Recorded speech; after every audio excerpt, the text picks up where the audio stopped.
ترکی کے شہر استنبول کے جس میوزیم آیا صوفیہ کو حال ہی میں ملک کے صدر نے مسجد میں تبدیل کر دیا ہے، اس کے عین سامنے سن 1818 میں سعودی عرب کے شاہ عبداللہ بن سعود کا سر قلم کیا گیا تھا۔ سلطنت عثمانیہ کے فوجی شاہ عبداللہ بن سعود امان کو ایک زنجیر میں جکڑ کر استنبول لایا گیا تھا اور انہیں ایک بغاوت کی سزا دی گئی تھی۔ جب عبداللہ کا سر قلم کیا جا رہا تھا تو ایک بڑا ہجوم آیا صوفیہ کے باہر جشن منا رہا تھا۔ آیا صوفیہ کے باہر عبداللہ کی سربریدہ لاش کو 3 دن تک رکھا گیا تھا۔ اس دوران سلطنت عثمانیہ کے فوجیوں نے اس وقت کے سعودی دارالحکومت دیریا اور ریاض کے مضافات میں حملہ کیا تھا۔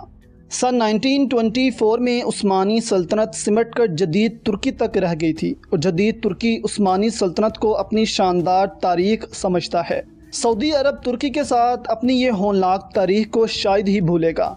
JNU اور مشرق وسطی کے امور کے پروفیسر AK پاشا کا کہنا ہے کہ جب سعودی عرب اپنی تاریخ پر نگاہ ڈالتا ہے تو اسے سلطنت عثمانیہ کا دور سب سے پہلے یاد آتا ہے۔ وہ کہتے ہیں کہ عثمانی ہمیشہ سعودیوں کو ایک بدتمیز قبیلہ سمجھتے ہیں۔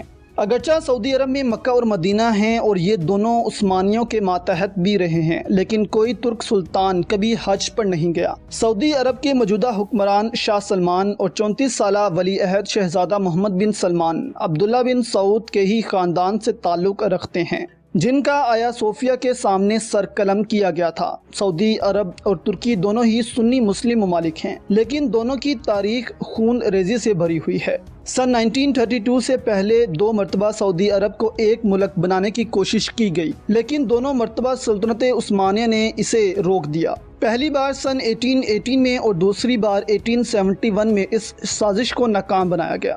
سعودی عرب کی تیسری کوشش اس وقت کامیاب ہوئی جب انہوں نے پہلی جنگ عظیم میں برطانیہ کی حمایت کی اور سلطنت عثمانیہ کو اس کا سامنا کرنا پڑا۔ اب ایک بار پھر ترک صدر اردوان سلطنت عثمانیہ کے ماضی کو زندہ کرنے کی کوشش کر رہے ہیں، جس کی تازہ مثال آیا صوفیہ ہے، جس سے سعودی عرب گھبراہٹ کا شکار ہے کہ اگر ترکوں میں ایک بار پھر عثمانی سلطنت کا خواب اجاگر ہو گیا تو ان کے لیے اچھا نہیں ہوگا۔